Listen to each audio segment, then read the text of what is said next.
दुःख आउँछ। दुःख आउने कारण थाहा छ किन आउँछ? त्यो कारण कसरी के हो भन्दाखेरि यो संसारको स्वभावै दुःख हो। किन आयो भन्ने सवाल हामीले गर्नु हुँदैन। दुःख आयो भने म मात्रै दुःखी अरू सुखी भन्ने त्यो सवालै होइन, गलत सवाल छ। आगोले पोल्छ भने आगोले किन पोल्यो? त्यो आगाको स्वभावै पोल्ने हो। संसारको स्वभावै दुःख हो। खोर्सानी पिरो भयो, खोर्सानीको स्वभाव पिरो। कागती अमिलो हुन्छ, कागतीको स्वभाव अमिलो हो। कागतीबाट अमिलोपन झिक्न सकिँदैन। आगोबाट त्यो दाहकता शक्ति भन्छ, पोल्ने शक्ति कसैले झिक्न सक्दैन। कुनै वैज्ञानिकले पनि झिक्न सक्दैन। आगोले पोल्छ पोल्छ पोल्छ। त्यस्तै यो संसारमा दुःख आउँछ आउँछ आउँछ। कसैले दुःखलाई झिक्न सक्दैन। तर हाम्रो दृष्टिले दुःखलाई कुन प्रकारले हेर्ने, त्यो हेर्ने दृष्टि हामीले बदलियो भने दुःखमा पनि सुख छ। दुःखमा सुख छैन होइन, दुःखमा धेरै सुख रहेछ। त्यसैले त महामती प्राणनाजीले भन्नुभयो दुःखमे सुख लेवे महामत। आहा, कति मिठो शब्द छ। दुःखमे सुख लेवे महामत। प्राणनाजी भन्नुहुन्छ सुन्दर साथजी, यो संसार दुःखको घर हो। किन दुःख आयो भन्ने सवाल हामीले गर्नु यो गलत हो। तर त्यो दुःखलाई कसरी, कुन एङ्गलबाट हामीले हेर्नु पर्दछ, कुन दृष्टिबाट हामीले हेर्नु पर्दछ। जसरी एउटा नवयुवक, पढे लेखेको नवयुवकले कहीँ पनि नोकरी पाएन। नोकरी नपाउँदा उसले बार बार भन्छ म मन्दिर जान्छु, दर्शन गर्छु, हे भगवान म यस्तो गर्छु उस्तो गर्छु, म नोकरीको लागि भट्किरहेको छु, तडफिरहेको छु, मलाई कसैले नोकरी पनि दिँदैन। त भगवान पनि कस्तो भगवान, मेरो यति नोकरी पनि लगाइदिने शक्ति तपाईँमा छैन। रोज उसले कम्प्लेन गर्ने भगवानलाई, रोज कम्प्लेन गर्ने, भगवानले नोकरी लगाइदिने। अनि एक दिन वो मन्दिरमा गएर यस्तै कम्प्लेन गर्दै रहेछ, प्रार्थना गर्छ उसले कि हे भगवान तपाईँ कस्तो, म यति सज्जन, म यति पढे लेखेको, मेरो घरमा के अवस्था ठिक छैन, मलाई नोकरी चाहिएको छ, म नोकरी गर्ने स्थितिमा छु, मलाई नोकरी किन नलगाएको, तपाईलाई पनि म मान्दिनँ। त्यस्तो प्रकारले ऊ प्रार्थना गरिरहेको थियो। एउटा उताबाट खल्चेङ खल्चेङ गर्दै मान्छे आएछ, बैशाखी टेकेर। बैशाखी थाहा छ नि? बैशाखी टेकेर एउटा उ जस्तो युवक आयो।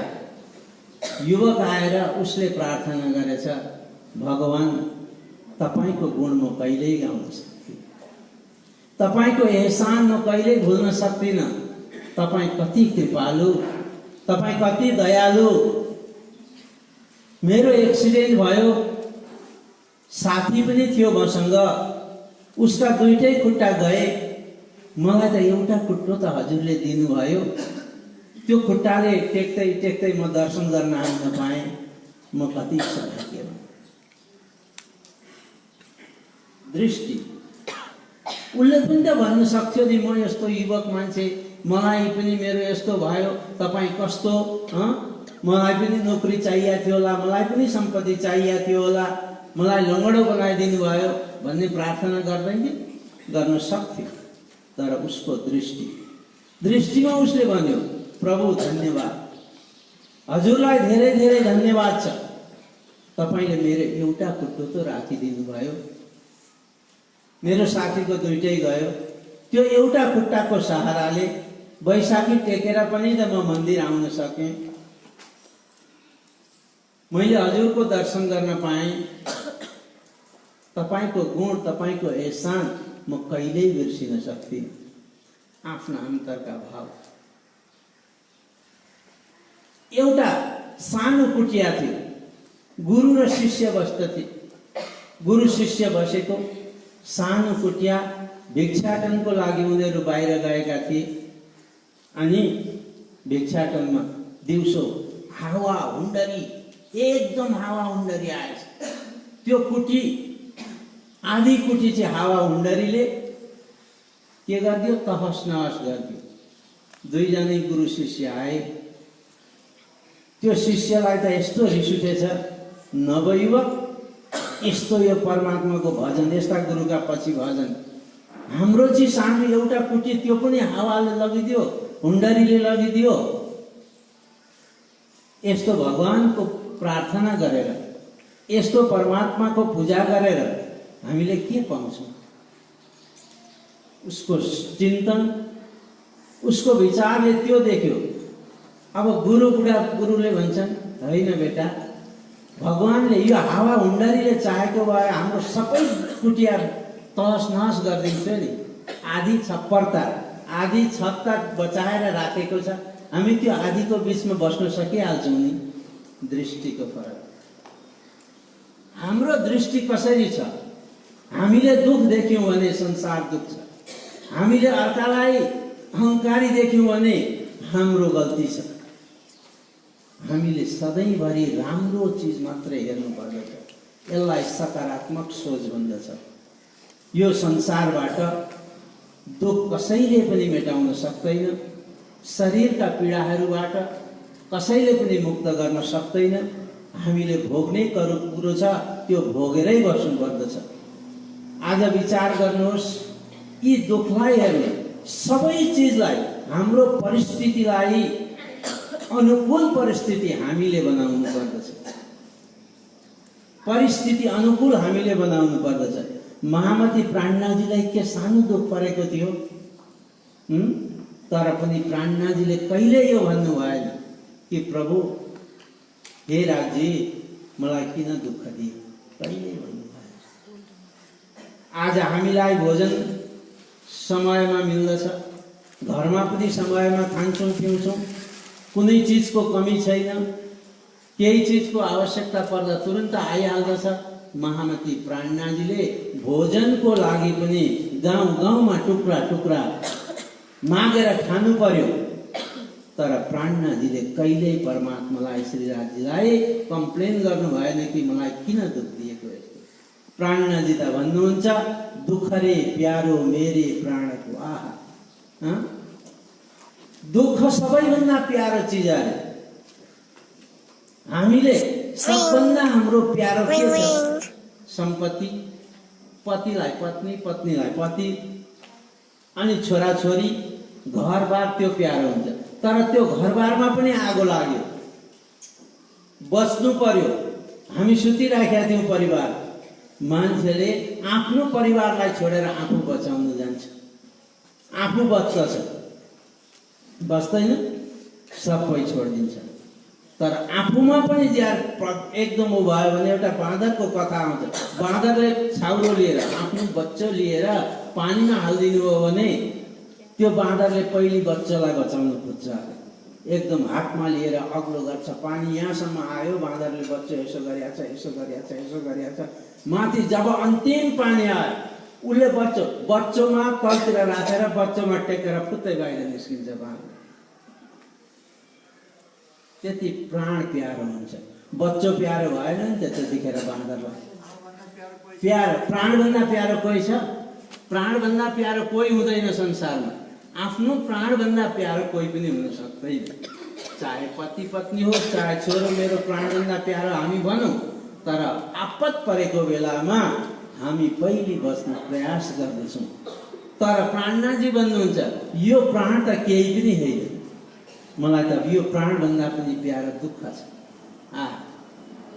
हामी अलिकति दुःख आउँदा घबराउँछौँ, हामी अलिकति दुःखमा छटपटिन्छौँ, हामीलाई के हो न के हो भन्छौँ।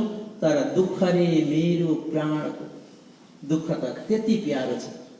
अनि प्राणनाथजीले एक सवाल गर्नुभयो सुन्दर साथलाई। सुन्दर साथजी, यो सवाल हामी सबैलाई, के भन्नुहुन्छ प्राणनाथजी? तपाईहरुले गरेको भक्ति, तपाईहरुले गरेको धर्म, तपाईहरुले गरेको साधनाले, हाम्रो भक्तिले, भजनले साधनाले हाम्रो सेवाले मेरो प्रभु खुश हुनुभयो, हाम्रो इष्ट हाम्रो मालिक खुश हुनुभयो भने हामीलाई के दिनुहुन्छ?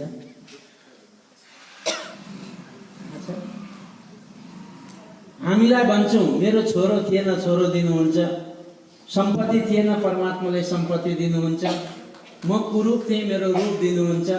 तर प्राणनाथजी भन्नुहुन्छ जो साहेब सनकुल हो भई, साहेब भनेको परमात्मा, जो साहेब सनकुल हो भई तो दुख आवे तिन्न।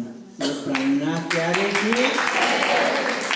साहेब यदि परमात्मा श्री राजजी महाराज प्रसन्न हुनुभएछ हाम्रो सेवाबाट, हाम्रो भजनबाट, हाम्रो भक्तिबाट भने परमात्माले हामीलाई दुख ओइराइदिनुहुन्छ। किनभने दुःखमै सुमिरन सब करे, सुखमै करे न कोई। दुःखमा परमात्माको याद गरिन्छ, पल पल आफ्नो इष्टलाई सम्झिन्छौँ, हे राज, हे धनी, हे धनी। उनको याद जति ठुलो दुनियाँमा कुनै हिरा मोती सम्पत्ति जबरात आदि छैन। परमात्माको यादमा हामी डुब्नु पर्दछ, परमात्माको यादको उस विरहमा हामी डुब्नु पर्दछ। जुन दिन हामी विरहको रसमा हामी डुब्दछौँ नि, हाम्रो जीवन सार्थक भयो भन्ने सम्झिन्छ। विरहको रसमा यो वाणी नै हाम्रो विरहबाट उत्पन्न भएको हो। तारतम सागर, जुन हामी तारतम सागर छ नि, स्वरूप सागर भन्छौँ, तारतम सागर भन्छौँ, यो कहाँबाट, यसको उत्पत्ति पहिली मूल कहाँबाट हो थाहा छ? विरह। महामती स्वामी श्री प्राणनाथजी महाराजलाई आफ्नो सतगुरु प्रति विरह थियो। सतगुरुसित भेट्ने धेरै धेरै इच्छा हुँदाहुँदै सद्गुरुसित राम्ररी बसेर 9 वर्षसम्म सतगुरुको जुदागी थियो, अलगाव थियो। भेट्ने इच्छा भएर मनका वेदनाहरू, मनका कुराहरू सतगुरुसित पोख्ने, तर त्यत्तिकैमा भेट भयो सतगुरुसित। भित्रका अन्तर मनका वेदनाहरू, कुराहरू पोख्न नपाई सद्गुरु यो संसारलाई छोडेर जानुभयो। छोडेर जानुभयो। त्यतिखेर महामती प्राणनाथलाई धेरै विरह भएको थियो। अनि 1 वर्ष व्यतीत भयो। सद्गुरुको वार्षिक पुण्यतिथि मनाउन गुरुपुत्र बिहारीजीले प्रयास गर्नुभयो। सबै सुन्दर साथलाई भेला गरेर 1 वार्षिक उत्सव मनाइयो। अनि अर्को वर्षको 2य वार्षिक उत्सवमा प्राणनाथजीले विचार गर्नुभयो, मेरा सुन्दर साथलाई म सबैलाई बोलाउँछु, मेरो सद्गुरुको 2य पुण्य स्मृतिमा सबैलाई बोलाउँछु। उहाँहरूलाई भोजनको व्यवस्था, लत्ता कपडाको व्यवस्था, बस्ने व्यवस्था सबै म गर्छु भनेर उहाँले सम्पत्ति आर्जन गर्न थाल्नुभयो अर्थोपार्जनको लागि। अनि आफ्नो घरमा राखिदिनु भयो। तर विधिको विधान कसले जान्न सक्ने? त्यो समस्या, त्यो परिस्थिति, त्यो वातावरणले प्राणनाथजीलाई जेल जानु पर्यो। जेलको हालमा हामी त जेल त गएका छौँ न, कि गइयो? पुलिसको डन्डा त खाएको छैन। अब प्राणनाथजी जेलमा जानुभयो। एक सतगुरु देवचन्द्रजी स्वयं राज्यको स्वरूप हुनुहुन्छ। सतगुरु भनेको को हामीलाई थाहा छ? हामीलाई देवचन्द्र भन्छौँ त्यति मात्रै होइन। सतगुरु भनेको राज्य। किन? प्राणनाथजीले भनेको छ, सतगुरु मेरा श्याम जी मैं अहनिश चरणे रहूं। सतगुरु भनेको श्याम, श्याम भनेको राज्य। अपने धनी श्री श्यामा श्याम, अपने धनी श्री श्याम श्याम, श्याम श्यामा पो हाम्रो धनी त राज्य स्वयं सतगुरु। सतगुरु मेरा श्याम जी, कति मीठा शब्दहरू प्राणनाथजीले प्रयोग गरेको छ। अब साक्षात सतगुरु यहाँ विक्रम सम्मत 1712 धाम जानुभएको। विक्रम सम्मत 1712 अनि सद्गुरुको विरहमा प्राणनाथजी 2 वर्षसम्म तडपिरहनु। आफ्नो गुरुको वेदना, विरहीन आत्मा रोइरह्यो। अनि त्यसमा सद्गुरुको यादमा सतगुरुको पुण्यतिथिमा सब सुन्दर साथलाई भेला गर्न प्रयास गर्दा उहाँले जेल जानु पर्यो। कति वेदना भयो होला। जेलभित्र पसेर प्राणनाथजी रुनुहुन्छ, विरह गर्नुहुन्छ। एउटा माछो तडपिन्छ, पानीबाट उसलाई निकाल्दा कति तडपिन्छ मान्छे। पानीबाट उसलाई निकालेर बाहिर राखेपछि माछो तडपिन्छ, फटफटाउँछ। प्राणनाथजीलाई त्यस्तै भयो। म सतगुरुबाट वञ्चित भएँ। सतगुरुको जीवन, सतगुरुको सेवा मैले राम्ररी गर्न सकिनँ। वियोग कसको छ? सतगुरु देवचन्द्रजीको छ। सद्गुरु भनेको श्यामाजी महारानी, श्यामा भनेको को? राज्य महाराज। आफ्नो इष्टको वियोगमा तडपिरहनु भएको थियो जेलभित्र। उहाँ भन्नुहुन्थ्यो, प्रभु धनी, हे प्रियतम, मैले के गुनाह गरेको थियो? मैले यो जेलमा आउनु पर्यो। मैले न कसैको चोरी गरेको थियो, न कसैको डकैती गरेको थियो, न कसैलाई पिटेको थियो, न कसैलाई केही गरेको थियो। मैले आज यो दशामा जेलमा आउनु पर्यो प्रभु भनेर आफ्नो प्रियतम परमात्माको वियोगमा प्राणनाथजी धारा आँखाबाट आँसुका धारा भए। त्यो आँसुले नि शब्दको रूप धारण गरे। त्यही नि वाणी। वाणी भनेको प्राणनाथजीको अन्तर्वेदना, प्राणनाथजीको अन्तर पीडा, प्राणनाथजीको अन्तर दुःख सहन गर्न नसक्दाखेरि, कति सहन गर्ने क्षमता छ तर आज सहन भएन। उहाँका आँखाबाट आँसुको धारा धारा जेलमा। ती आँसुको धाराले, ती आँसुको एक एक थोपाले शब्दको रूप धारण गर्यो। सबैभन्दा पहिले उहाँले साक्षात श्यामाजीको स्वरूपको दर्शन गर्नुभयो जेलभित्र। जेलभित्र साक्षात श्यामाजी महारानीको दर्शन गरेपछि उहाँका मुखबाट, ती आँसुबाट शब्द निस्के, अखण्ड स्वरूपनी अस्थिरे आकारे शोभा कहूँ भणवे गरिने सन्ध्या। वाणीको प्रारम्भ यो चौपाईदेखि सुरु हुन्छ। 18,000 वाणीको चौपाई, 18,000 वाणी तारतम सागर को प्रथम चौपाई भन्ने के हो? अखण्ड स्वरूपनी अस्थिर आकारे शोभा कहूँ भणवे गरिने समय। प्राणनाथजी भन्नुहुन्छ, मेरो सामने मेरो प्रियतम धनीले दर्शन दिनु। म विरहको वेदनामा डुबेको थिएँ। मलाई दुःख थियो, मलाई पीडा थियो। मेरो गुरुको वियोगमा म तडपिरहेको थिएँ। कहिले भोजन, कहिले भोकै, कहिले प्यासै। साक्षात श्यामाजीले दर्शन दिनु। दर्शन दिएपछि त्यो स्वरूपको वर्णन प्राणनाथजीले, जसरी हामी यसरी नै बात हेरिरहेका छौँ, अहिले देखिरहेका छौँ, त्यस्तै प्रकारले दर्शन गर्नुभयो प्राणनाथजीले। त्यसलाई हप्सा भनेर भनिन्छ। जामनगरमा त्यो छ हप्सा। जेललाई हप्सा भनेर भनिन्छ। प्रबोधपुरी पनि भनेको छ त्यहाँ। महामती प्राणनाथजीले आफ्नो वाणीमा त्यो जेलको वर्णन गर्दा कहिले प्रबोधपुरी, प्रबोध भनेको उपदेश, त्यहाँबाट सर्वप्रथम प्रणामी धर्मका तारतम वाणीको उपदेशात्मक चौपाईहरू त्यहाँबाट सुरु भएको हुनाले त्यसलाई प्रबोधपुरी भनेर भनियो। त्यो वियोग, त्यो छटपटाट प्राणनाथजीको विचार गर्नु।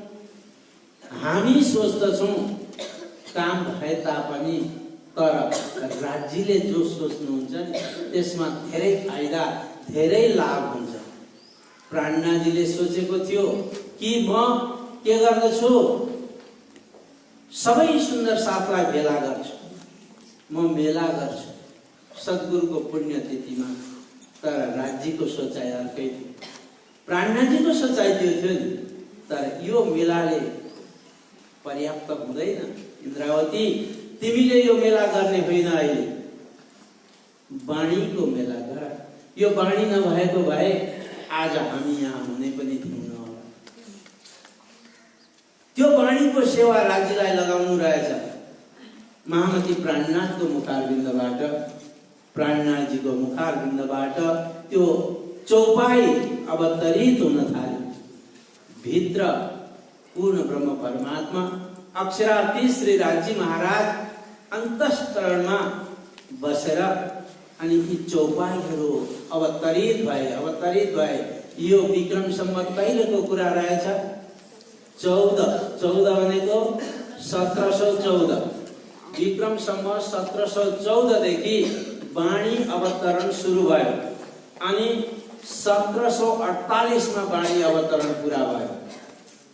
14 किताब, हाम्रो जो 14 किताब छन् वाणीमा, 14 गुलदस्ता, 14 गुलाबको फूलको एकै मुठो, एक गुलदस्ता बन्यो त्यो वाणी।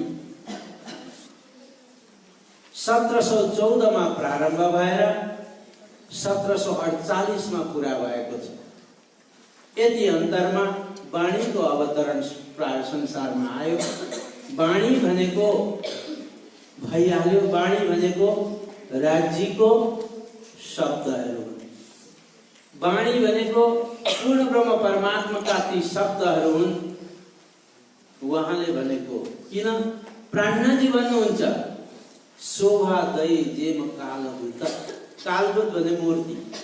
एउटा मूर्तिलाई राम्रा बागा वस्त्रहरूले सुसज्जित गरेर मूर्ति छ, बागा वस्त्र लगाइदिए, हीराका हार, मोतीका हार लगाए, मुकुट लगाइदिए अनि परमात्माको उपमा दिए कि परमात्मा हुन्। मूर्ति छ।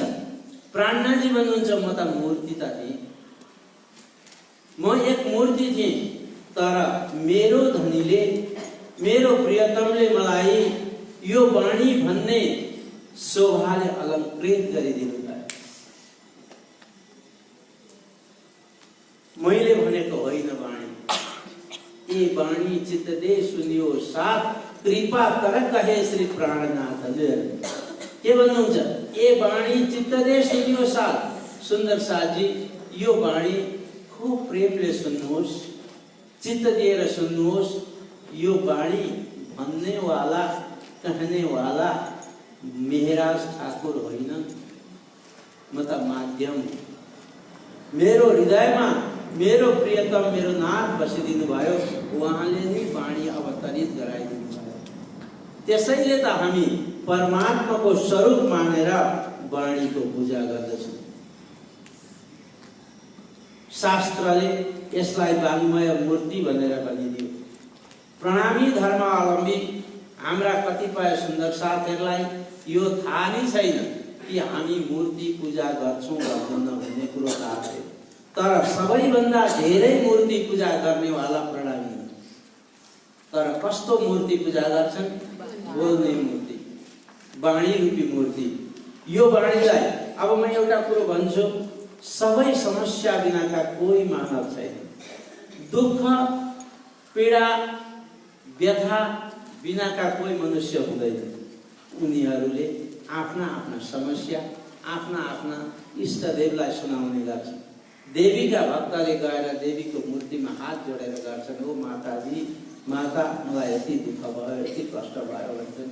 शैवीले शिवजीको शिवलिङमा गएर प्रार्थना गर्छन्, तर त्यहाँबाट कसैको जवाब आउँदैन। ती देवीले जवाब दिन्नन्, शिवजीले जवाब दिन्नन्। भगवानको, नारायण भगवानको मूर्तिमा गएर प्रार्थना गर्छन्, तर त्यहाँबाट पनि जवाब आउँदैन। हाम्रो मूर्ति, हाम्रो यसलाई वाङ्मय मूर्ति भनिन्छ। यो मूर्तिको सामने गएर हामीले प्रार्थना गरौँ, मेरो प्रभु, मेरो नाथ, हे धनी, मलाई यति पीडा छ, म यति दुःख छ, मलाई यस्तो चिज, म यति अपेक्षा राख्छु धनी, यसको के समाधान? मेरा यो दुःखका, मेरा पीडाका समाधान मलाई चाहियो भनेर हामी एउटा फूलको थुगो लगेर स्वरूप साहेब तारतम सागर हाम्रो मूर्तिमा राखेर चट्ट पल्टाउनु। त्यो माथिको जुन चौपाई हुन्छ, त्यो सम्पूर्ण पेज 13 चौपाई जतिको, 12 कहीँ 13 चौपाई छ, त्यो नि हाम्रो समाधान, त्यो समस्याको समाधान।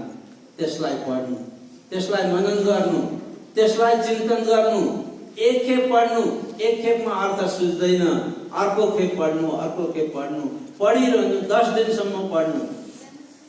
हाम्रा भित्रका पीडाहरू, हाम्रा भित्रका व्यथाहरू, हाम्रा समस्याहरू त्यसले यसो गर तिमी भन्ने हामीलाई सत प्रेरणा मिल्छ। ती चौपाईले हामीलाई जवाब दिन्छन्। त हाम्रो बोल्ने मूर्ति हो। यो वाणी भनेको बोल्ने मूर्तिको पूजा प्रणामीले गर्दछ। हरेक मन्दिरमा हाम्रा 800 मन्दिरहरू छन्, करिब करिब सारा संसारमा 800 करिब मन्दिर छन्।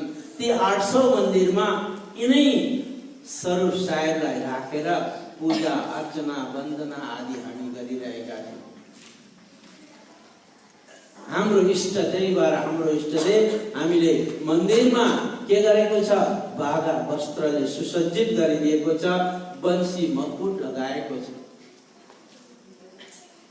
अनि त्यसको हामी पूजा आराधना गर्छौँ। प्रणामी धर्मले कस्तो पूजा गर्दो रहेछ भन्ने कुरो अब संलग्न हुनु पर्दछ। हामी पूजा गर्छौँ भाइ, कस्तो पूजा गर्छौँ हामी?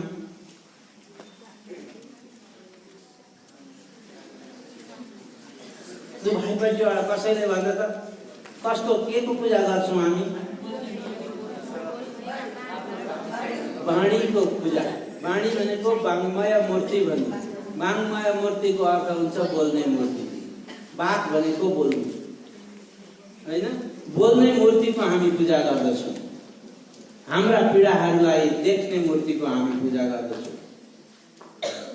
त प्रणामीले अब मूर्ति पूजा गर्दैनौँ भन्दा हुन्छ? हुँदैन, हामी गर्दा रहेछौँ। अब ती परब्रह्म परमात्मा अक्षरातीत धनी को साक्षात स्वरूप यो वाणीमा छ। किन? कसरी भन्दा यो वाणीमा हाम्रो श्री राज्य महाराजको स्वरूपको वर्णन छ। राज्यले कस्ता बागा वस्त्र लगाएका छन्, राज्यले कस्ता बागा वस्त्र, कहिले कुन ठाउँमा लीला गर्नुहुन्छ, लीलाको पनि वर्णन छ। बागा वस्त्रको वर्णन छ, स्वरूपको वर्णन छ। श्री राज्य महाराजको स्वरूप रूप कस्तो छ? कुन वर्णको छ थाहा छ? गौर वर्णको छ। गौर वर्ण भनेको गहुँ वर्ण अरे, गौर वर्ण। हाम्रो यो संसारमा आउने श्री कृष्ण को वर्ण कस्तो छ? श्याम वर्ण छ। तर पूर्ण ब्रह्म परमात्मा अक्षरातीत श्री कृष्ण श्री राज्य महाराज जसलाई हामी भन्छौँ, वहाँ परम धाममा कुन अवस्था कुन वर्णको छ? गौर वर्ण। कुन? गौर मान्छे भन्छन्, गौर वर्णको छ। अनि श्री राज्य महाराजले त्यो सिंगारमा कहिले फेटा लगाएको हुन्छ, कहिले मकुट लगाउनुहुन्छ, टोपी लगाउनुहुन्छ। एउटै फेटामा मात्रै रहेछन् भन्ने होइन। एउटा सेतो कपडाको वर्णन प्राणनाथजीले गरिदिनु भयो। प्राणनाथजीले त्यो स्वरूपमा दर्शन गर्नुभएको थियो राज्यको, त्यस कारणले त्यो स्वरूप वर्णन गर्नुभयो। हुन सक्छ मैले दर्शन गर्दा म फेटा नदेखौँला, म राज्यको मकुटको वर्णन गर्दछु। राज्य अनन्त स्वरूपमा हुनुहुन्छ, एक रूपमा हुनुहुन्न। जस्तो यहाँको चेन्जेबल चस्मा लगाएको छ, चेन्जेबल भन्छ नि, घाममा हिँड्दा हो कालो कालो हुन्छ, एकछिन फेरि त्यो बदलिन्छ, त्यो हुन्छ सेतो। अरे त्यो चेन्जेबल। राज्य महाराजको स्वरूप एक एक क्षणमा, एक एक पलमा, एक एक घडीमा बदलिन्छ। त्यस बेला हामीले कसरी कुन स्वरूपमा हामीले दर्शन गर्दछौँ? प्राणनाथजीले त्यो स्वरूपमा दर्शन गर्नुभयो। कस्तोमा? शिरमा सिन्दुरिया रंग जडाएको चिरा, चिरा भनेको फेटा, फेटा सिन्दुरिया रंग भनेको सिन्दूर रंगको रातो फेटा छ। गलामा हार छन्, हीरा मोतीका, जबरात पन्नाका। अनि सेतो दौरा जस्तो जामा लगाएको छ। घुँडासम्म, घुँडादेखि तलतिरसम्म लामो राज्यको त्यो दौरा छ सेतो। अनि राज्यले त्यस बेला सुरुवाल लगाएको थियो, त्यो कस्तो केसरिया रङको। केसरी भनेको पहेँलो पहेँलो रङ, केसर हुन्छ खाने केसर क्या, त्यसलाई दुधमा हालेर पानीमा हालेर घोट्दा कस्तो रङ आउँछ हो त्यस्तो सुरुवाल लगाएको छ राज्यले। तल घुङ्गुर नुपुरहरू लगाएको छ चरणमा। त्यस्तो प्रकारको स्वरूपको वर्णन महामती स्वामी श्री प्राणनाथजीले दर्शन गरेर त्यो वर्णन गरेर राय श्रीराज ठाकुरानीजी प्रथम भोगमा विराजमान भए। तहाँ कंचन रत्नको सिंहासन, तिनके 6 पाए 6 डाँडे, एक डाँडे में 10 रंग जबेरों की। यो सबै राज्यको वर्णनको त्यो सिंहासनदेखि लिएर स्वरूपको वर्णन प्राणनाथजीले गरिदिएको छ। हामी त्यही नै बिहान स्वरूपमा हामी बोल्दै गरेको छौँ। स्वरूप सुन्दर सनको सबको मोल आहा। कस्तो छ स्वरूप? सुन्दर छ अरे। यी सुन्दरताको व्याख्या हामीलाई थाहा छैन।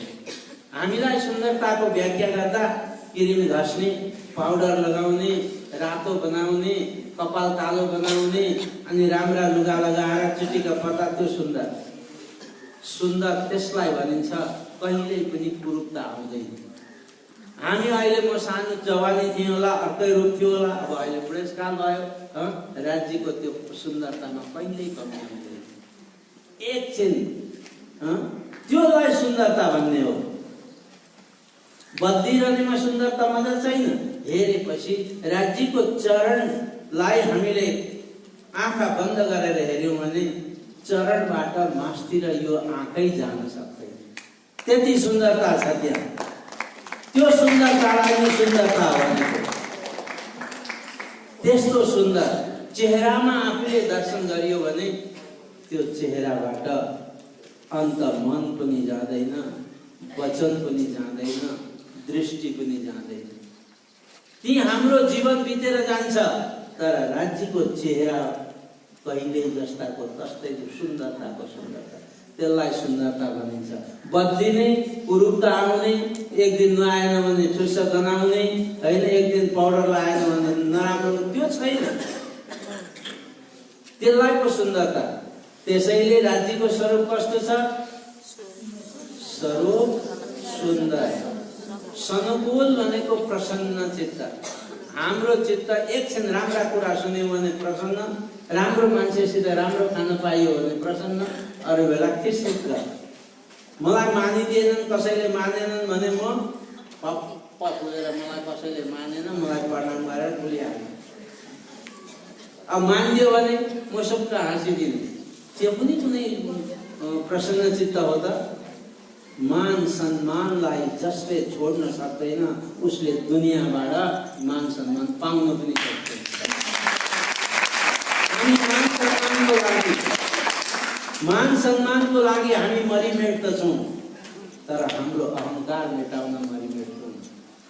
तपाईले अहंकार मेटाइदिनुहोस् न। अरूबाट इज्जत लिने होइन, अरूलाई इज्जत दिने गर्नुपर्दछ। सबैभन्दा ठुलो मान त्यो हो, अरूलाई इज्जत दिने, अरूलाई मान गर्ने, अरूलाई सम्मान गर्ने।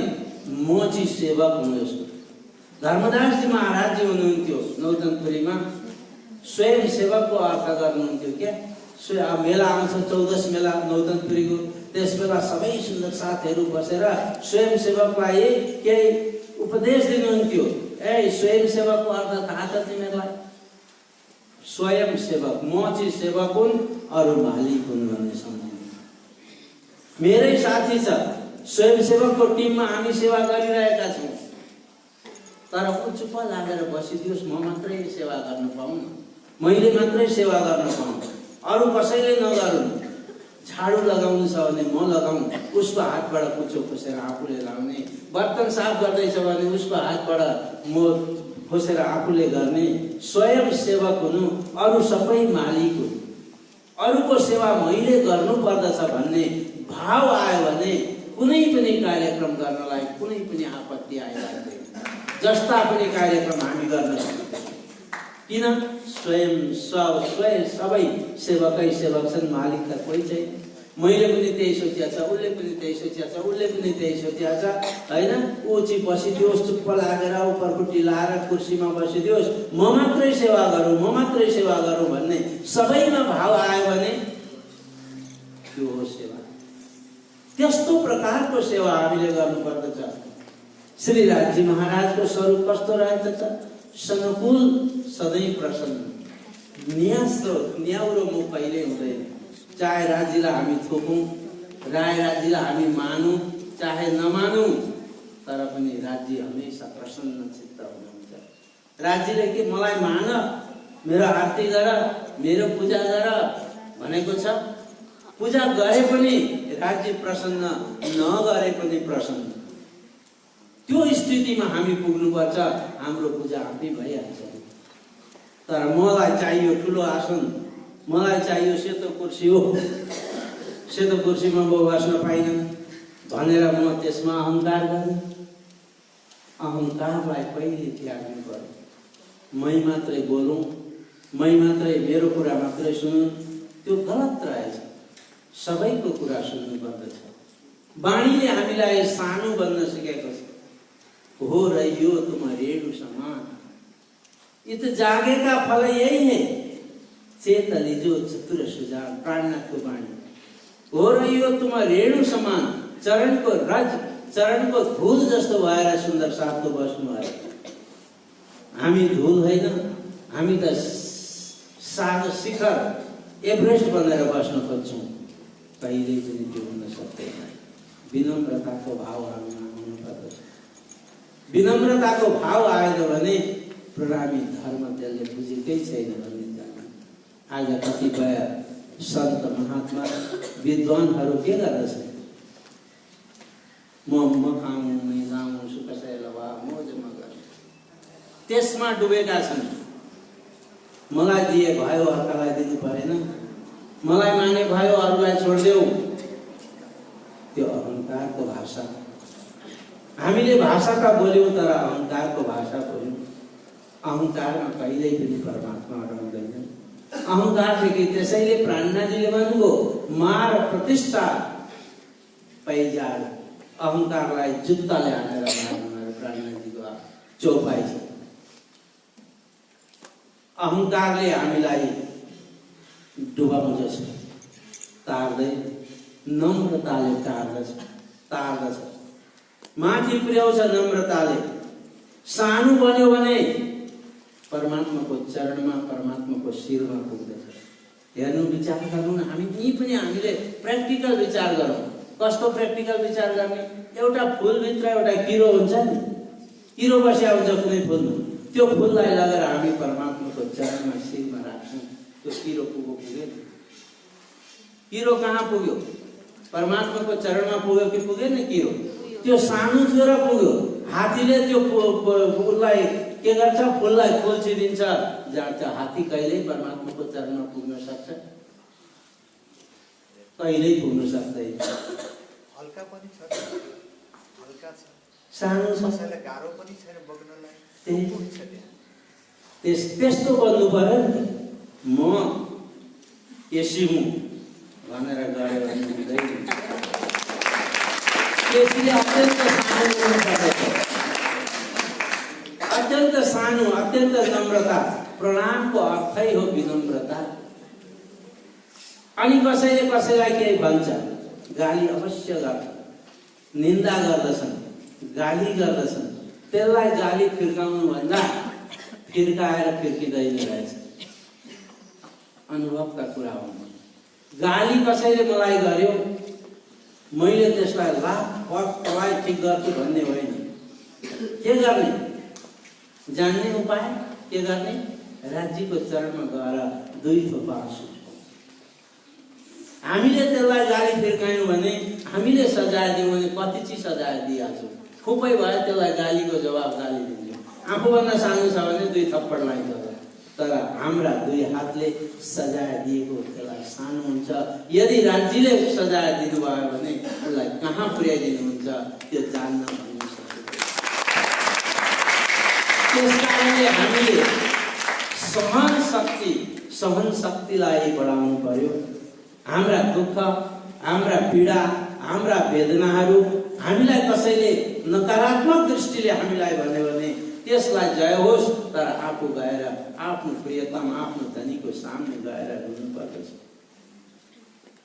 राज्यले हाम्रा दुई थोपा आँसु उहाँका चरणमा ढाल्न सक्यौँ भने उसलाई आफै के हुन्छ त्यो हामी भन्नै सक्दैनौँ, जान्नै सक्दैनौँ। कति सजाय हुन्छ मैले जीवनमा भोगेको अनुभवको कुरामा बताउँदैछु। अनुभवको कुरामा बताउँदैछु। हामीलाई पनि गाली गर्छ, तर गाली फिर्काएर गर्ने के?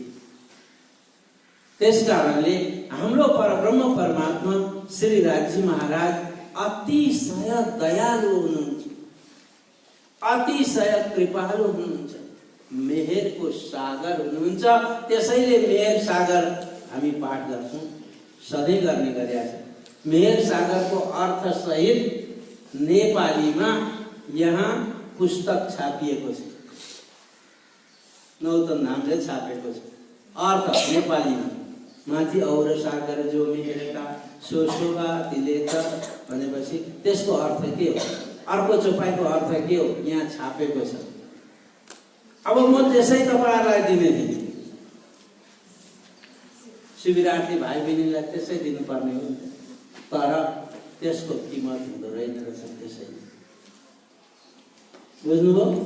त्यसैमा किमत हुँदैन। त्यसको किमत राखिदिएको छ 35 रुपियाँ, तर म सुन्दर साथलाई, शिविरार्थी भाइ बहिनीलाई 35 पनि भन्दिनँ। 5 रुपियाँ भए पनि यहाँ मेहेर सागरको पुस्तक राखिने छ। आज प्रेम मेहेर सागरको किताब यहाँ ल्याएर राख, 100 200 जसले जति राख्नुहुन्छ पैसा, 5 रुपियाँ राख्नु, 10 रुपियाँ राख्नु, 15 रुपियाँ राख्नु, 20 रुपियाँ राख्नु, त्यसको किमत त्यसै निछावर त्यसै फ्रीमा गयो भने दिमाग पनि फ्री, अनि त्यसको पढाइ लेखाइ, त्यसको पाठ पनि फ्री नै हुँदो रहेछ। अलिकति केही अलिकति केही नगरलान् पनि फ्रीको चिज महाराजले त्यसै दिया त भने एकपट्टि राख्छ होइन। त्यस कारणले गर्दाखेरि त्यो किन्ने होइन, तपाईहरुका लागि किमत होइन। मैले भनिहालेँ नि, अब सबैभन्दा तल्लो स्टेपको नोट 5 छ। 5 देखि उँधो छ त, 5 देखि उँधो भए 5 देखि उँधो म भन्दिनँ। 5 रुपियाँ भए पनि त्यो साइडमा त्यहाँ राख्ने, मेहेर सागरको एउटा किताब फुत्त उठाउने लाने, अनि त्यसको अध्ययन गर्नु। नेपालीमा अर्थ छ, बडा राम्ररी अर्थ गरेको छ। यसको हिन्दीमा अर्थ थियो, गुजरातीमा अर्थ थियो, अनि अंग्रेजीमा पनि यसको अर्थ ट्रान्सलेसन भएको छ।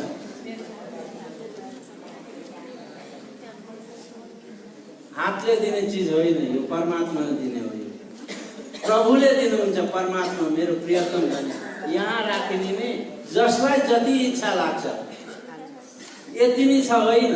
100 200 500 दिँदा पनि यो मन्दिरमा जाने चिज हो, अमृतको जीवन जान्छ, यति जान्छ होइन। अनि त्यो ठ्याक्कसँगले जति इच्छा लाग्छ त्यति, यति त खर्च त लिएर आउनुभएको होला, त्यसमा 5 रुपियाँ अलिकति चलो न त एक दिनमा गोलगप्पा खान्न, चाउमिन खान्न भन्ने सम्झिनु, अनि यहाँ राख्नु। त्यसै गरेर यो मेहेर सागर उपलब्ध हुनेछ हजुरहरुलाई। अब कान्छो चुप लागेर बस, तिमी पर्दैन, कोही माताजीले छेउमा राखिदिए पनि हुन्छ। अब एउटा प्लास्टिक राख्यो, त्यो प्लास्टिकमा चाहिँ मैले अस्ति ठुलो युवा परिषदको सम्मेलनमा पनि यसरी भनिदिएको थियो, सबैले लानु हो जतिले लानुभयो होइन, चाहे जे होस्। यो भनेको यो उसको हो। अब मेहेर सागर हामीलाई उपलब्ध भयो। मेहेर सागर भने के हो भन्न परेन नि त, यसमा अर्थ छ, मेहेर सागरको महत्त्व छ, मेहेर सागर किन गरिन्छ, ती सबै कुराहरू छन्। अनि यसको साथसाथमा राज्यका नाम छन्, धेरै राज्यका नाम छन्। ती राज्यका नामहरू हामीले पाठ गर्यौँ भने होइन, र हनुमान चालिसाको पाठ गर्दाखेरि मान्छेको धेरै काम हुन्छ, विष्णु सहस्त्र नाम पाठ गर्दा धेरै हुन्छ भने हाम्रो राज्यको नामले चाहिँ हुँदैन। हाम्रो पूर्ण ब्रह्म परमात्माको नाम छ यहाँ। यो मेहेर सागरको अगाडिपट्टि निज नाम श्री कृष्ण जी श्री अक्षरातीत भरता धाम धनी श्री राज्य पियू पिया परवरदिगा पूर्ण ब्रह्म पुरुषोत्तम पार ब्रह्म परमात्मा है समर्थ श्याम करता धनी रास धनी लाल दुल्हा अलक अल्लाह साईं साहेब सुगन सहातु बल्लभ बालो बालम मेहरबान प्रभु प्राणनाथ बलहो सज्जन सी परिश्यामा आपका आदि आरद हबीब खुदा ताला तुही आशिक छाला छाला पनि राज्यको नाम रहेछ प्राणनाथजीले बाणीमा लेखेको छ हामीलाई कस्तो लाग्छ यो चाहिँ के राखिदिएको राज्यको यो चाहिँ प्राणनाथजीले छाला शब्द चाहिँ नराखेर हुन्थ्यो भन्ने हामीलाई लाग्छ होला त्यसको स्पष्टीकरण म दिन चाहन्छु छाला भनेको यदि हाम्रो अहिले यो शरीरमा छाला नहुनु हो भने यहाँ कोही तपाईको छेउमा बस्छ जिगा भन्दन आउँछन् भुसुना आउँछन् गनाउन थाल्छ केही पनि राज्य भनेको छाला यो सम्पूर्ण विश्व ब्रह्माण्डलाई राज्यको कृपाको छालामा कृपाको अन्दरमा राख्नु भएको छ ब्रह्मा विष्णु महेश नारायण भगवान लक्ष्मी आदिलाई पनि राज्यले आफ्नो संरक्षणमा आफ्नो कृपाको तल राख्नु भएको रहेछ संरक्षणको रहेछ जसरी शरीरको संरक्षण यो छालाले गर्छ भने पूर्ण ब्रह्म परमात्मा श्री राज्य महाराजले विश्व ब्रह्माण्डको संरक्षण गरेको भएर छाला कति उपयुक्त नाम रहेछ छाला हुक मेहबूब हाकिम रब्बतों ब्रह्म मेहदी मोहब्ब मासुक प्रेम रसिया शतकसम कुंज बिहारी तुमही मेरा सुल्तान स्वामी सिंध पार पुरुष तो मोहन नूरत दलारे शेठ शेण शब्दातीत कान्ना है लीला सचिदानंद अनाम है हाय हाय अनाम राज्यको नाम हुँदैन हाम्रो नाम छ मेरो आत्माको नाम कसैले बताउन सक्छ तपाईको आत्माको नाम बताउन सक्नुहुन्छ अनाम आत्माको नाम हुँदैन यो त नाम शरीरको हो राज्यको पनि नाम हुँदैन राज्यलाई सम्झिनको लागि एउटा पक्रिनेको आधारको लागि हामीले नाम अनाम है तू हे राज्य हजुर अनाम हुनुहुन्छ तर अनाम हुँदा हुँदै पनि नाम अनेक अनेक नामले हामी खसम खाली खाली पीरी प्रियम पीरम बालाजी भी दुख भंजन नाम तुम्हारा श्री जी नीरज नंद कुमार को पियो अमिरस ए नाम सा प्रीतम पीरियन पीरन कांद तो मौला प्यारे नूर जमाल अखंडानंद अनंत अद्वैत हो दुख हरू तत्काल धनी आफ्ना सखीहरुको दुखहरु यसमा छ यो राज्यका हैन हामीले कण्ठ गरेर पाठ गर्यो भने हाम्रा अनेक प्रकारका दुख कष्टहरु त्यसै आए त्यसकारणले हामीले यस्तो राज्यको चितवनी गर्नुपर्दछ ध्यान गर्नुपर्दछ अब चितवनी गर्ने धेरै आग्रह गरेका थिए गर्ने फेरि ध्यान ध्यान गर्न आज चितवनीमा अलग्गै प्रकारले अलिकति भिन्नताको रूपले गराउँछु हैन चितवनी आत्माको बाटो के हो थाहा छ आत्माको बाटो जीव हैन जीवको बाटोलाई प्राणनाथजीले बताइदिएको छ जान्ने के रहेछ आत्माको बाटो हिजो मैले मनको बाटोबाट लगाए मनको बाटोबाट हिजो मैले तपाईहरुलाई परमधाम पुर्याए तर आत्माको बाटो प्राणनाथजी भन्नुहुन्छ विहंगम पैडा विहंगम भनेको आकाशी मार्ग आहा विहंगम भनेको आकाशी मार्गको बाटो अरे आत्माले कुनै चीज हेर्दै उड्दै मनले हेर्छ यो सारा संसारको दृष्टि मनले को हेर्छ त तर आत्माले कहिले पनि उता निश्चल निर्लेप हुन्छ निर्मोह हुन्छ ओ पवित्र छ पावन छ आत्माको बाटो के को रहेछ विहंगम पैडा के रहेछ आत्माको बाटो विहंगम पैडा प्राणनाथजीको शब्द हो यो मेरो शब्द होइन प्राणनाथजीले भन्नुभयो आत्मा मार्गबाट हामीले जानु पर्दछ विहंगम पैडा बतावे विहंगम पैडा बतावे अब प्राणनाथजीले त्यसो भनेपछि हामीले स्वर्ग वैकुण्ठ निराकार आदिनारायण गायत्री भनिरहनु पर्यो त्यो त मनको बाटो हो हिजो मनको बाटोबाट हजुरहरू परमधाम पुग्नु भएको थियो आज आत्माको बाटोबाट हैन आत्मा कसरी जान्छ त्यहाँ कसरी जानुपर्दछ, ध्यान कस्तो हुनुपर्छ, हामीले संकल्प परमात्मालाई प्राप्त गर्नको लागि दृढ संकल्प चाहिन्छ। हाम्रो संकल्पमा दृढता छैन। बुझ्यो भाइ? के चाहिन्छ? कस्तो संकल्प? दृढ संकल्प भने कसैले धम्केसो हल्लाउँदा नहलिने, कसैले फ्याँक्दा नफ्याँकिने, त्यस्तो। यसलाई हामीले कसरी सम्झिने? एउटा शिष्यले गएर गुरुलाई परमात्मा कसरी प्राप्त हुन्छ भनेर सोधेछ। हजुरहरूलाई पनि परमात्मा प्राप्त गर्नु छ नि? छैन? छ। पक्का खै आवाज आयो? परमात्मा प्राप्त, राज्यको प्राप्त गर्नु छ कि छैन? म सिकाउँछु त्यसो गर्नु हो भने भोलि राज्य आउनु। भोलि कहाँ, अहिले नै आउनुहुन्छ।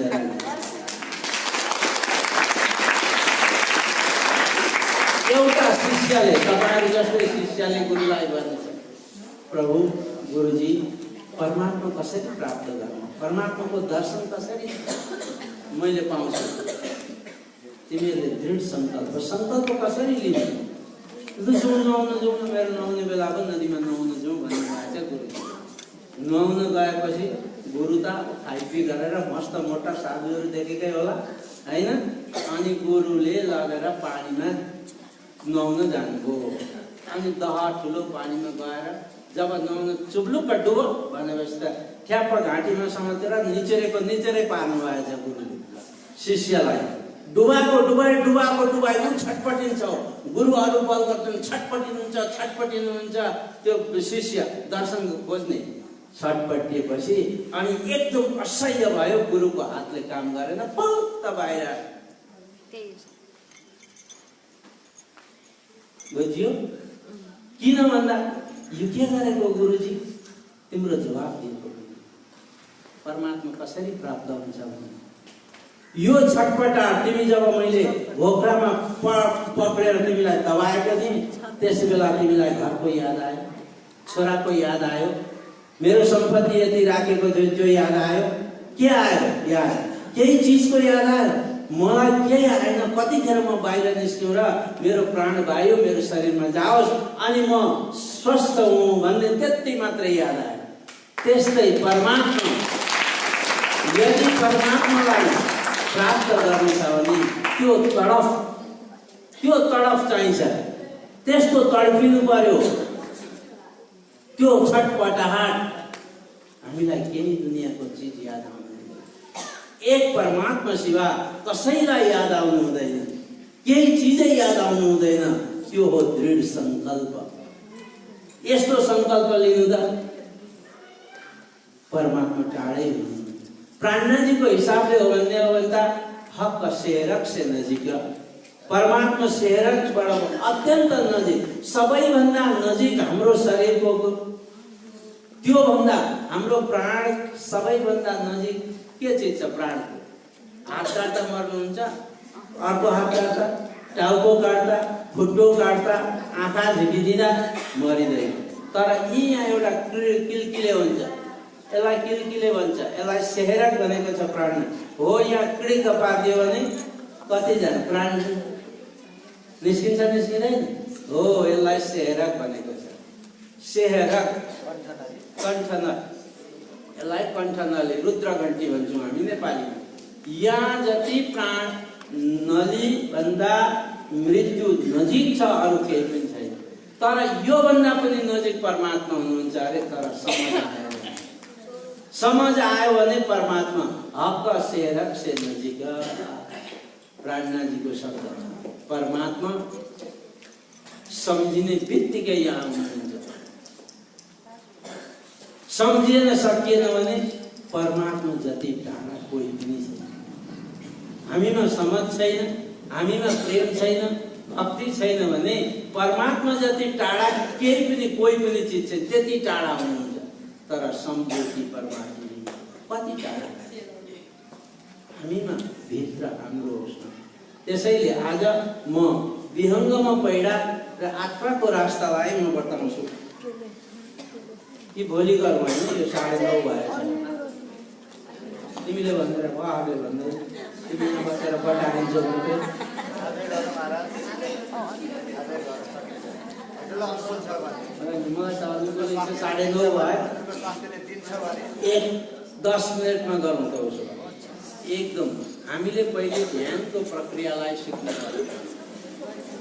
ध्यानको प्रक्रिया ध्यान कसरी गर्नुपर्छ भन्दा ध्यान भित्र आत्मासित श्वासको धेरै गहिरो सम्बन्ध हुन्छ। श्वासको गहिरो सम्बन्ध हुन्छ। हामीले परमात्मालाई श्रीराजीको दर्शनको लागि हामी पहिले के गर्नुपर्दछ? श्वासलाई स्थिर राख्नु पर्दछ। स्थिर भनेको श्वासलाई उभ्याउन सक्नु पर्दछ। पहिले लामो श्वास लिने, फेरि छोड्ने, लामो श्वास गर्दा गर्दै श्वासको गति यति धीरे, यति बिस्तारो, यति बिस्तारो, यति बिस्तारो हुन्छ। म श्वास फेर्दै छु कि छुइनँ त्यो पनि आउट हुन्छ। श्वासको गति भने त्यस्तो हुन्छ। त्यो श्वास गति स्थिर भएपछि इन्द्रिय सबै स्थिर के हुन्छन्? शिथिल हुन्छन्। शिथिल भएपछि हाम्रो ध्यान चटक्कै लागिहाल्छ। विचार गर्नुभएको छ घरमा ओछ्यानमा पनि सुतेर लमतन्न शवासन भन्छ, त्यसरी सुतेर श्वासको गतिलाई अत्यन्त धीमी गति भनेको अत्यन्त बिस्तारो बिस्तारो बिस्तारो बिस्तारो त्यस्तो प्रकारको श्वास लिनुपर्दछ पहिले। लो अब हामी चितवनीको लागि एकछिन अर्कै प्रकारले, यहाँ हिजो चर्चनीको नक्सा थियो, आज रहेन रहेछ होइन? त्यो चर्चनीमा सुन्नुभयो होला। कति परिक्रमा छन्? कति? 8 हो हो सबै यता हो 7 परिक्रमा छ। त्यो परिक्रमा कसरी गर्ने आउँछ? के चिजबाट हामीले कहाँबाट घुम्ने गर्ने त्यो सिक्नु पहिले। अब यो लामो नि हुन्छ होइन? अब हामीले के गर्ने? एकदम हामी हिजोकै जस्तो स्थिर आसनमा बस्ने, शरीरलाई स्वस्थ राख्ने, शरीरलाई शिथिल छोडिदिने। ल आफ्नो आफ्नो आसन पक्रिउँ त सबैले हिजोको जस्तो आफ्नो आफ्नो आसन। कम्मर दुख्ने मान्छेले पनि सिधा बस्नु पर्छ।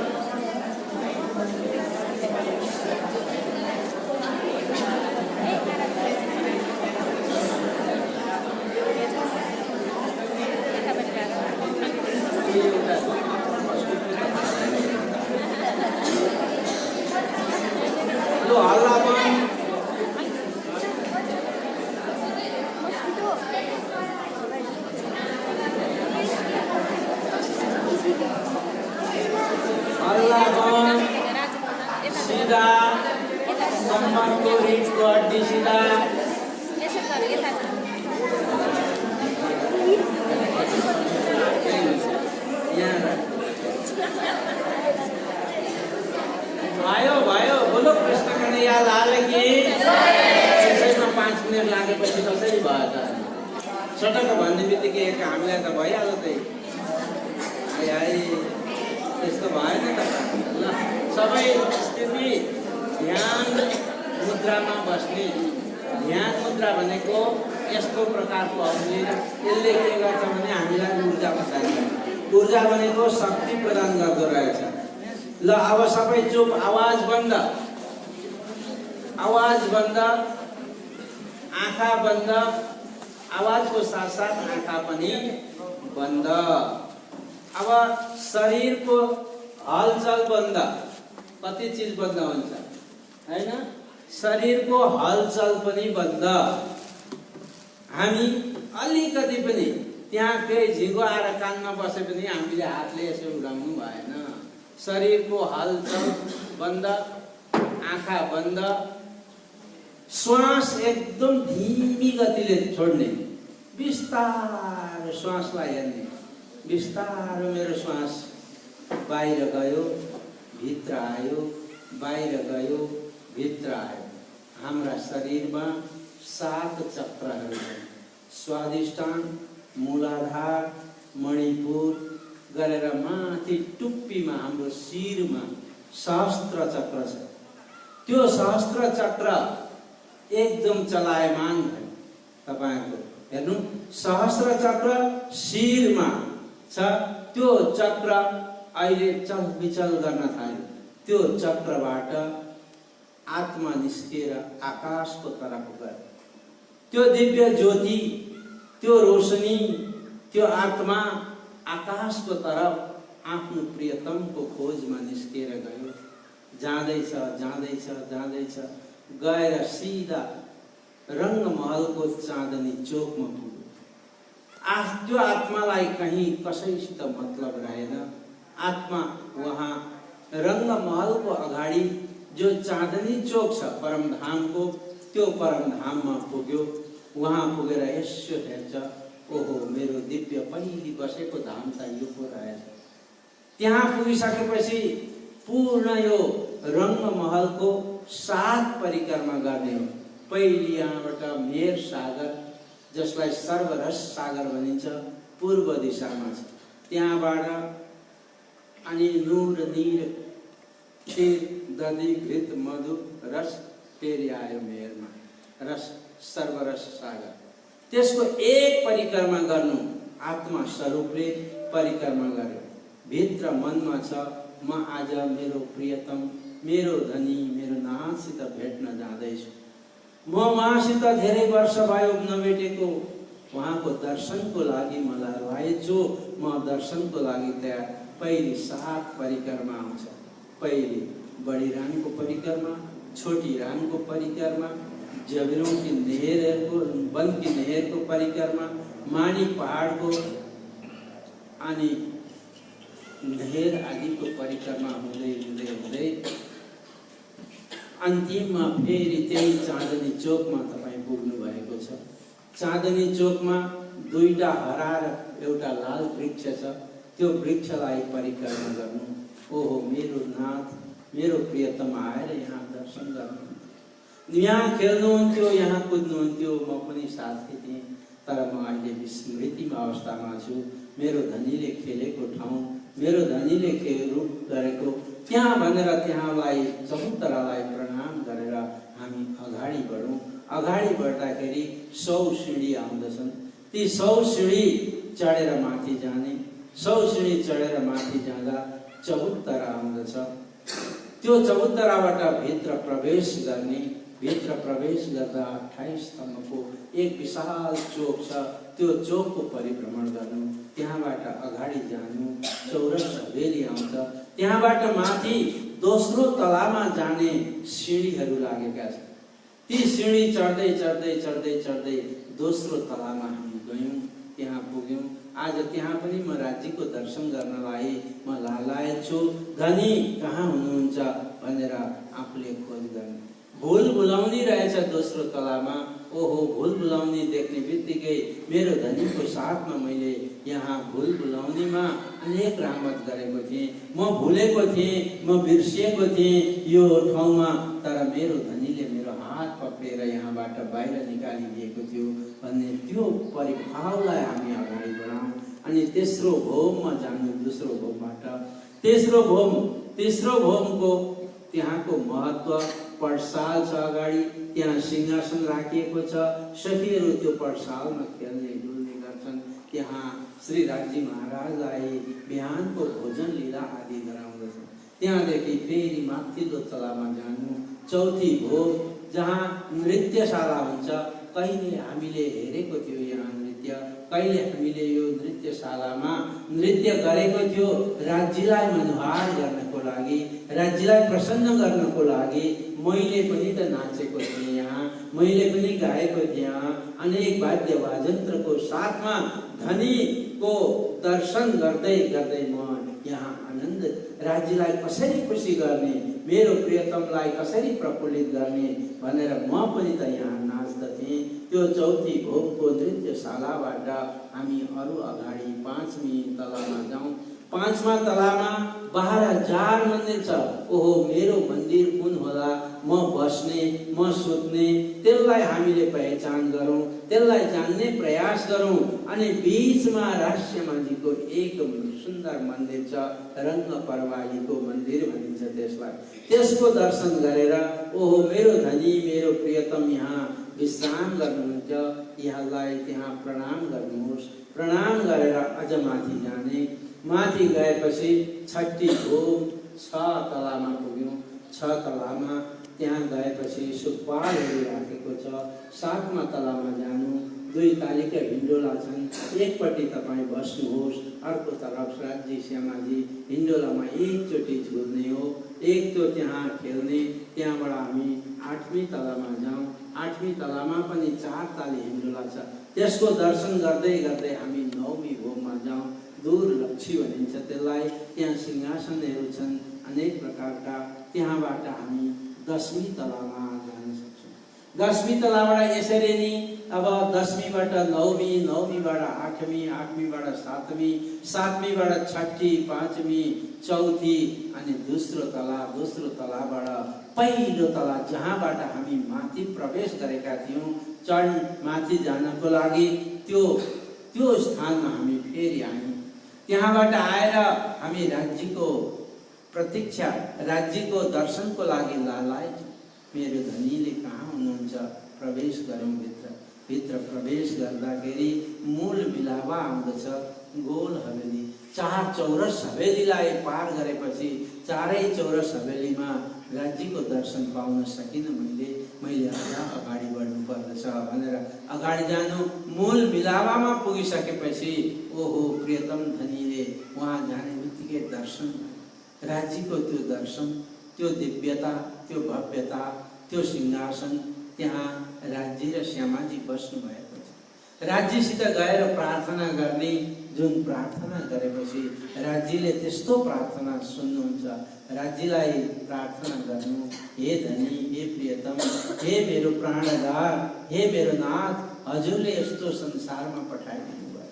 मलाई हेर्ने इच्छा त थियो, तर यति साह्रो भयङ्कर, यति दुखदायी हुन्छ भन्ने मलाई थाहा थिएन। यस्तो संसारमा मलाई पठाइदिनु हो।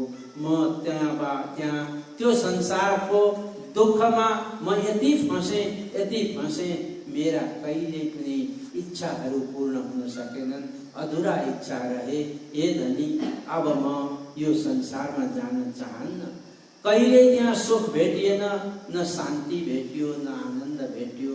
संसार दुःखको सागरमा म डुबेको थिएँ। प्रभुको हजुरको याद पनि आउन सकेन। मैले स्वयंलाई पनि चिन्न सकिनँ। हे धनी, अबदेखि मलाई त्यो संसारमा नपठाउनु। म त्यो संसारमा जाने इच्छा राख्दिनँ। श्री राज्य महाराज त्यो प्रार्थना सुनेर आफ्नो सिंहासनबाट उठेर तलतिर आउनुहुन्छ अनि भन्नुहुन्छ, के अरे सखी, तिमीले मागेको कुरा मैले दिएँ। मैले के गरेँ? मैले तिमीले माग्यौ खेल हेर्ने, संसार हेर्ने, अनेक प्रकारले मैले रोक्दै पनि तिम्रो आग्रहलाई मैले टाल्न नसकेको। तिमीहरू त्यहाँ गयौ, हेर्यौ, तृप्ति भयो संसारमा। अब तिमी यहाँ आयौ, तर अहिले फेरि यो संसारमा एकचोटि तिमीले जानु पर्दछ। श्री राज्य महाराजले भन्दा, नै प्रभु, अब हामी जाँदैनौँ, म त्यहाँ जाँदै जान्न। त्यस्तो दुःखदायीको संसार रहेछ। न त्यहाँ सुख छ, न शान्ति छ, न आनन्द छ, न केही छ। खाली पीडा मात्रै छ। दुःख मात्रै छ। कहिले पनि मैले सुखको श्वास फेर्न सकिनँ। कहिले परिवारको दुःख आउँदो रहेछ, कहिले आफ्नै शरीरको दुःख हुन्छ, कहिले छिमेकीका दुःख हुन्छन्, कहिले समाजको दुःख हुन्छ, कहिले राजनैतिक दुःख हुन्छ। अनेक प्रकारको दुःख। सुख भनेको मैले त्यहाँ भेट्न सकिनँ धनी। अनेक प्रकारले हजुरलाई मैले याद गर्ने प्रयास गरेँ, तर कता याद गर्न पनि सकिनँ। यस्तो चञ्चल मन दिएको छ, यो मनले कहिले पनि न हजुरको चिन्तन हुन सक्यो, न हजुरको ध्यान गर्न सके, न हजुरको दर्शन पाउन सके। यस्तो दुःखदायी संसारमा मलाई पठाउनु भयो। म अब त्यहाँबाट तृप्ति भएँ, म अघाएँ, अब मलाई फेरि नपठाउनु धनी भनेपछि राज्यले भन्नुभयो, अब तिमी आऊ भनेर हात समातेर उठाउनु भयो। राज्यले आलिङ्गन गर्नुभयो। राज्यको त्यो मुहार, राज्यको त्यो चेहरामा एकटकले ध्यान लगाउने हो। एकटकले ध्यान लगाउने। कस्तो स्वरूप छ, सुन्दर छ, सनुकूल छ, सबको मोह अत्यन्त कोमल छ। राज्यले हामीलाई स्पर्श गरेर उठाएर छातीमा लगाउँदाखेरि, आलिङ्गन गर्दाखेरि राज्यको स्पर्शले हाम्रो रोममा आनन्द आनन्द आनन्द आएको छ। त्यो आनन्द कहिल्यै नबिर्स्यौँ, त्यो आनन्द कहिले हामी छोड्न नपाऊँ। त्यसरी हामीले राज्यसँग प्रार्थना गऱ्यौँ धनी, यो आनन्दबाट अब कहिले वञ्चित नगरिदिनु, कहिले वञ्चित नगरिदिनु।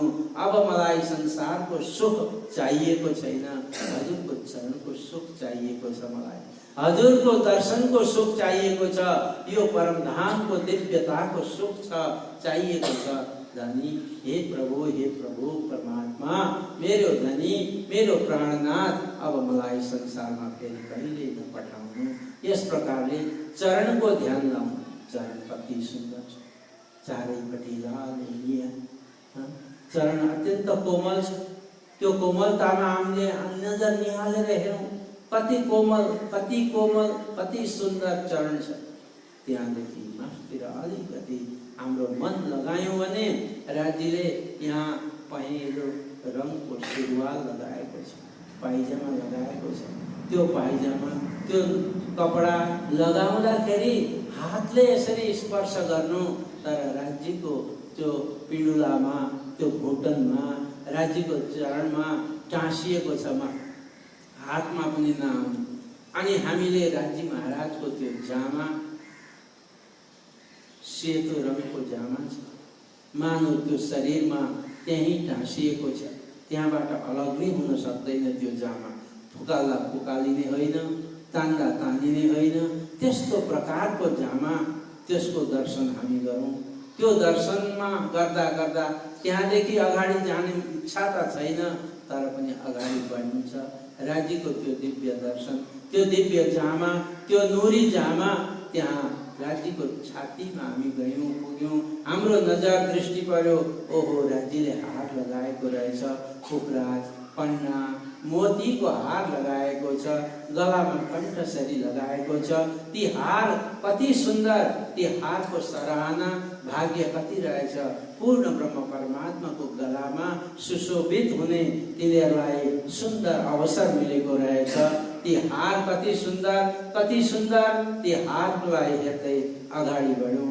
राज्यको त्यो दिव्यता, त्यो छवि, नूरको रूप स्वरूप अनूप है, नूरको रूप स्वरूप अनूप। राज्यको त्यो चेहरा, त्यो अनुहार, त्यो मुहार अत्यन्त नरममा नरम, अत्यन्त कोमलमा कोमल, नूरमा नूर भनेको प्रकाशै प्रकाश, ज्योति ज्योति निस्किन्छ त्यहाँबाट, मानव त्यो ज्योति बाहिर आकाशमा गएको छ।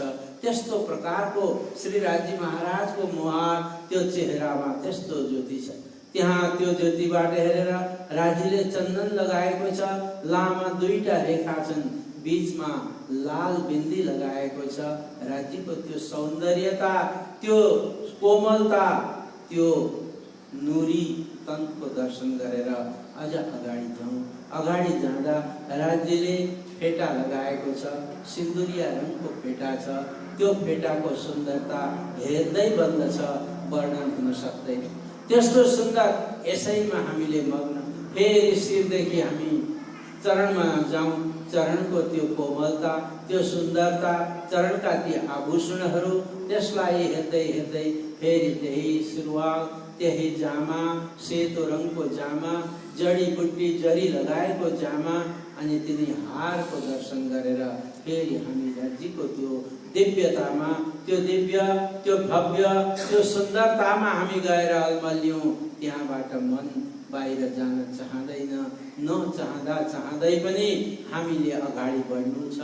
अनि त्यहाँ गएपछि फेरि त्यही फेटा, सिन्दुरिया रङको फेटा, फेरि यसरी 5-7 चोटि तल माथि राज्यको ध्यानमा, राज्यको चरणको ध्यानमा, राज्यको चेहराको ध्यानमा, राज्यको स्वरूपको ध्यानमा हामी मस्त डुब्नु पर्दछ। जबसम्म श्री राज्य महाराजको प्रेममा डुब्न सकिँदैन, तबसम्म हामी यो संसारका अहंकार छोड्न पनि सक्दैनौँ, ममता छोड्न सक्दैनौँ, मोह छोड्न सक्दैनौँ।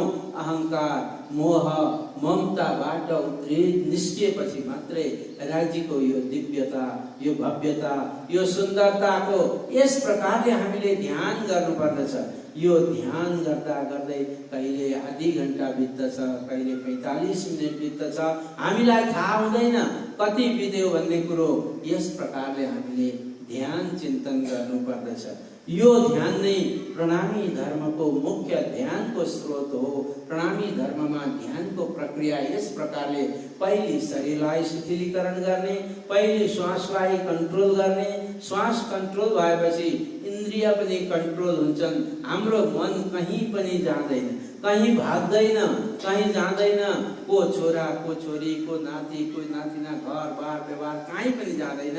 राज्यको चरणमा ध्यान लाग्दछ। यस प्रकारले हामीले ध्यान गर्यौं भने श्री राज्य महाराज कहिल्यै पनि हामीदेखि टाढा हुनुहुन्न। राज्यले भन्नुहुन्छ, अरे सखियो, मलाई एकचोटि त याद गर, मैं 10 पल्ट जी जी जी गर्दछु। मैंने क्या है तुमको, जो एक करो मोय साथ, तो 10 बेर जी जी करूं, कर कर तुम्हें याद। राज्यले भन्नुहुन्छ, एकचोटि तिमीहरू संसारमा गएर भुल्यौ, बिर्स्यौ, मलाई एकचोटि पनि त याद गर्यौ न। यदि एकचोटि मलाई याद गरेको हो भने म 10 के हाँजी हाँजी हाँजी जो एक पग भर राख्नु। इन्द्रावतीले राज्यलाई आफ्नो एक पगमा राख्न सक्यो। हामी एक कदम राज्यको अगाडि बढायौं भने राज्य 10 कदम हामीलाई भेट्न आउनुहुन्छ। त्यस्तो कृपालु, त्यस्तो धनीलाई आज हामीले बिर्सिएका छौँ। सुन्दर साथी, यसै प्रकारको चितवनी हामीले बिहान र बेलुका, अरू बेला त समय छैन। बोलो कृष्ण कन्हैया लाल की। यस प्रकारले चितवनी गर्ने। अब भन्नुहुन्छ कि मलाई फुर्सदै छैन, समय म दिन्छु नि, फुर्सदको समय। बिहान उठ्ने बेलामा कसले के गर्छ, किन ढिलो हुन्छ, 5-10 मिनट यो चितवनी गर्ने। रात्रि सुत्ने बेलामा गएर बिस्तरामा यो चितवनी गर्ने। यो चितवनी तपाईँ 6 महिना गरेर हेर्नुहोस्। जीवनमा परिवर्तन भएन भने मानव कि हामी कठोर गरेछौँ, होइन? 6 महिनाको अब चितवनी, हजारौं वर्ष पहिले सत्ययुगमा 1000 वर्षसम्म तपस्या गर्दथे, ध्यान गर्थे, धारणा गर्थे। अहिले कलियुगको यस्तो प्रताप छ, बिहान र बेलुका 10-10 मिनट ओछ्यान नगर्नु हो भने तपाईँको जीवनको बेडा पार हुन्छ। बोलो कृष्ण कन्हैया लाल की। यो प्रणामी धर्मको चितवनी ध्यान हो। अब अगाडिको प्रोग्राममा हामी सामेल हौँ। माताजीले यहाँ हामीलाई निर्देश गर्नुहुन्छ, हामी ध्यान मग्न हुने प्रयास गर्नुपर्दछ। कोसिस करत अभ्यास गुणमती हो त सुजान, जसरी आवत गात है शिल पर। अभ्यास किन हुँदैन? अभ्यास गर्नुपर्छ, प्रयास गर्नुपर्छ। प्रयास गर्दाखेरि के हुन सक्दैन, सबै थोक हामीलाई उपलब्ध हुन सक्दछ। आजको चितवनीको प्रसङ्गलाई यहाँ राख्ने। अब अगाडिको प्रोग्राम जस्तो हुन्छ त्यही प्रकारले गर्दै जाने। आज चौथो दिनको दिन व्यतीत भएको छ। मलाई लाग्दछ सबै शिविरार्थी भाइ बहिनी आनन्दीमा हुनुहुन्छ, प्रफुल्लित हुनुहुन्छ, शरीरमा फ्रेसपना छ। सबैलाई धेरै धेरै धन्यवाद, साधुवाद दिँदै म मेरा शब्दलाई यहाँ विराम दिन्छु। हवस् त, सबैलाई मेरो कोटि कोटि प्रणाम छ। पूज्य बाबाजी महाराज की, श्री 5 गौतमपुरी धाम की।